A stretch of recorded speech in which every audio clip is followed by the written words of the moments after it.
How has my background helped me with adult learners and instructional design? Thank you for having me. And my first question is, how does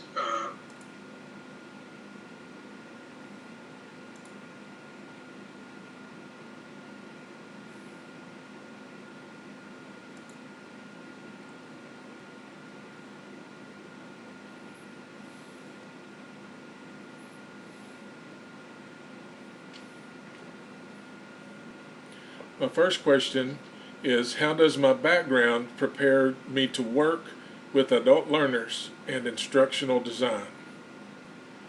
I've been around a long time, and the things that I've learned through myself and other adults is that adults and adult learning has to do with andragogy.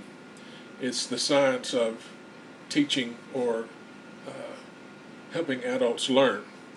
And so when you're designing a course, the first thing that adults need to know is this course relevant for me? Will I be able to see what you have is going to give me something that I can take a hold of and use and benefit and give me a skill set? So when you're including work for adults, you need to make sure that the activities and the assignments will encourage adult learners to want to explore. Consider their experience, because adults have experience.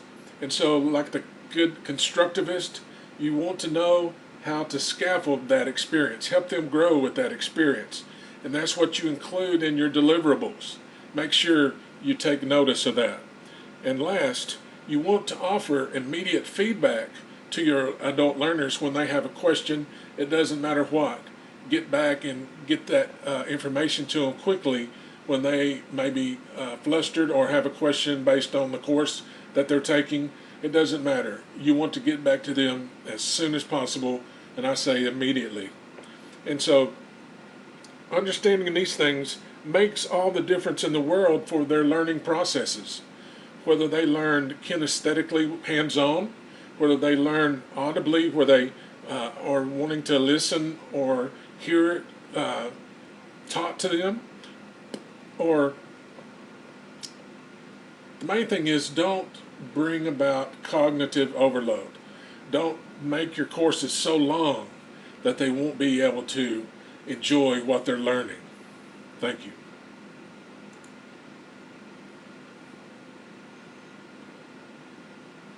Hello, everyone. One of the ways that my background has truly... What has been my experience with ESL learners in language acquisition?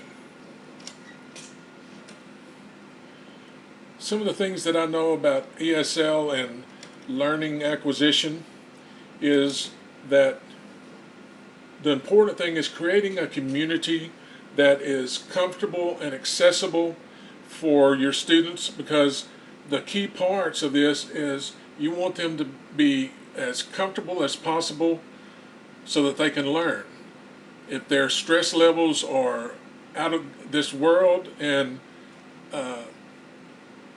over the roof, they are just going to shut down. You have to make sure you have that it's comfortable, that they have a sense of community, that they feel that safety in that community, that you are helping them to learn, because English language learners need to understand what's going on. They need to not be scared. They need to feel at peace about where they're at, who is in charge, and that they need to be happy so that they can be successful learners. Because I believe English is probably one of the hardest languages to learn. So language acquisition simply emphasizes the natural language development, and it occurs when the target language is used in meaningful ways, in meaningful interactions with other native speakers. So under this approach, grammar is not an issue, but under language acquisition, which occurs in a more formal way. Grammar is the issue, and such as grammar, vocabulary, and language functions are taught explicitly. So they need to make sure that their affective filters, which affective means their attitudes and their beliefs, or they need to have those factors lowered so it's easier for them to learn, because when it's higher they're more stressed out, they're struggling. So we need to make sure we build a community for our students. We need to incorporate culturally relevant data and information for them to learn so that their approaches are responsive and engaging for them. And we don't need to force students to speak. We need to err on the side of caution. Thank you. Question 3 of 6 is, have you had any experience with L-Civics? Please explain. Have I had any experience with L-Civics? I have had a little experience with L-Civics. I know that the purpose is to teach adult immigrant students English while they're also being taught how to participate in civic activities such as how to vote and how to get that all set up, maybe filling out other government forms or even going to court is something that L-Civics would be used for. Civic activities can also be everyday activities, something like teaching them how to apply for a job, or teaching them how to balance a checkbook, teaching them how to talk to a doctor, or how to talk to a bank teller. These simple things that I think we really take for granted in what they do and what they mean. It's something that's very important for the immigrants that are being taught this in the L-Civics course. They don't take this for granted. It's something that they don't know anything about, and they've never been raised with it like we have. So we need to take a step back and consider their feelings and what they need to know so they can be successful. So teachers need to spend quality class time teaching L-Civics lessons. And it's vital in today's society with the cultural differences we have, with the border crossings that are going on every day. It's something that we need to be good at. It's something we need to recognize quickly, and it's something we need to respond to immediately and make it better for these folks. So yes, I think L-Civics is important. I have not done a whole lot of it, but I realize the need for it is great. Thank you.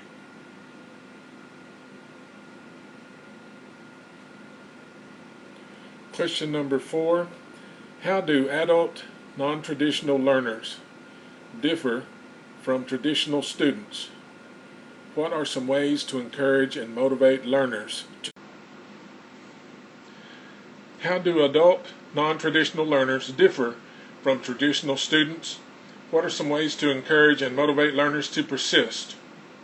So how do adult non-traditional students differ from traditional students? How can we keep them motivated and persist in their endeavors?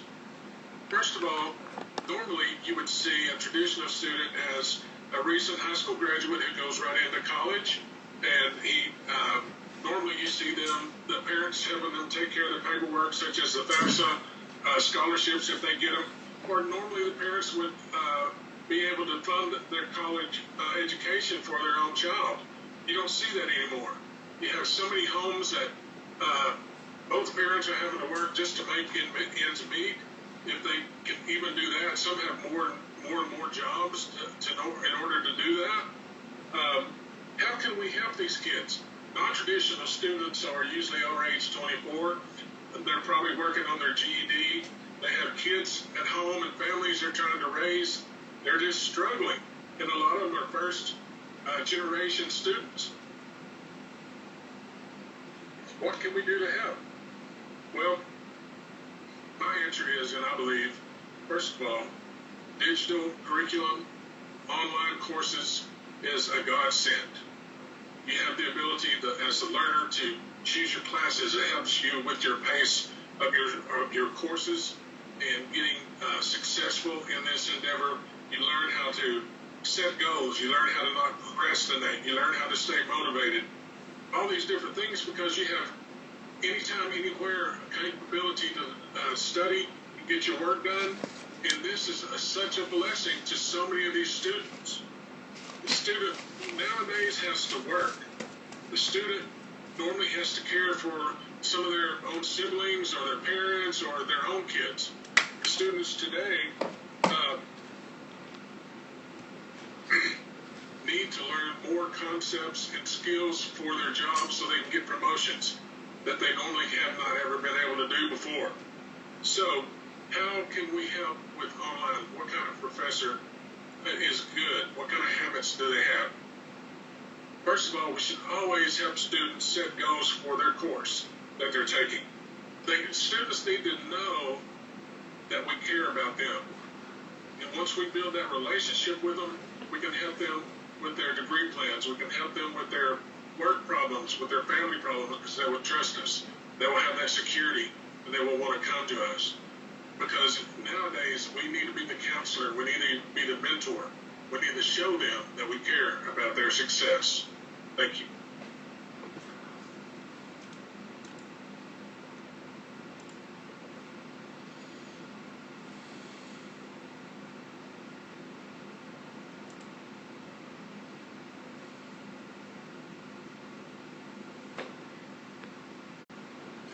What are some strategies you can use to manage a diverse group of instructional leaders?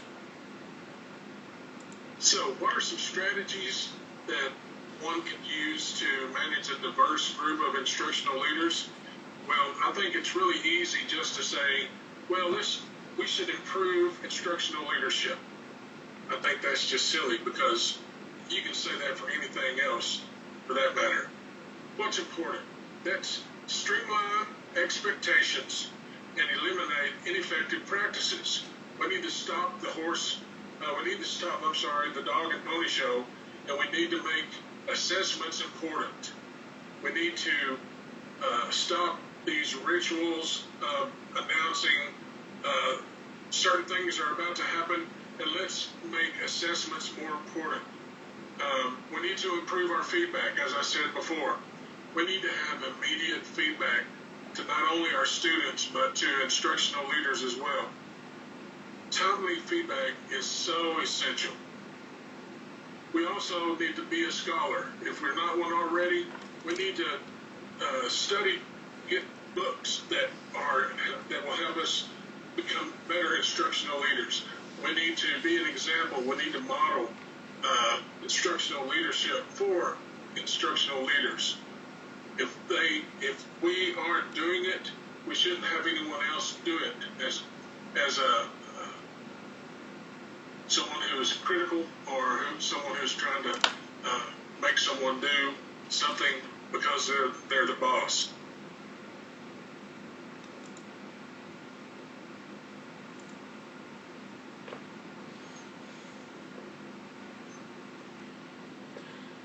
What attracted you to work with Dallas College?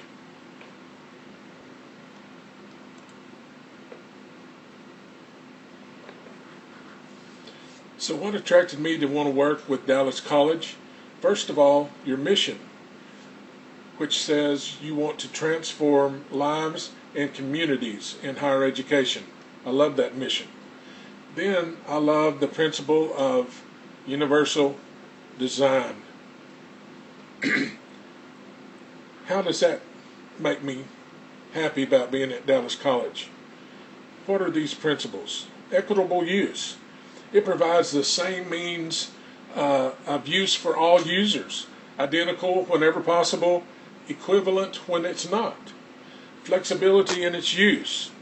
It provides adaptability to the user's pace. Simple and intuitive use. It is consistent with user expectations and intuition. Perceptive information. It provides adequate contrast between essential information and its surroundings. Tolerance for error. It provides fail-safe features. I love that. Low physical effort. It minimizes repetitive actions. Size and space for approach and use. Why is this good? It makes reaching all components comfortable for those who have to sit or stand. So that is something that makes universal design wonderful to me. Also, the goal of education in the 21st century is not simply the mastery of content knowledge or use of new technologies. It's the mastery of the learning process itself. Education should turn and help novice learners and turn them into expert learners. Individuals who want to learn, who know how to learn strategically, and who in their own highly individual and flexible ways are well prepared for a lifetime of learning. Universal design for learning helps educators meet this goal by providing a framework for understanding how to create the curricula that meets the needs of all learners from the start. Thank you.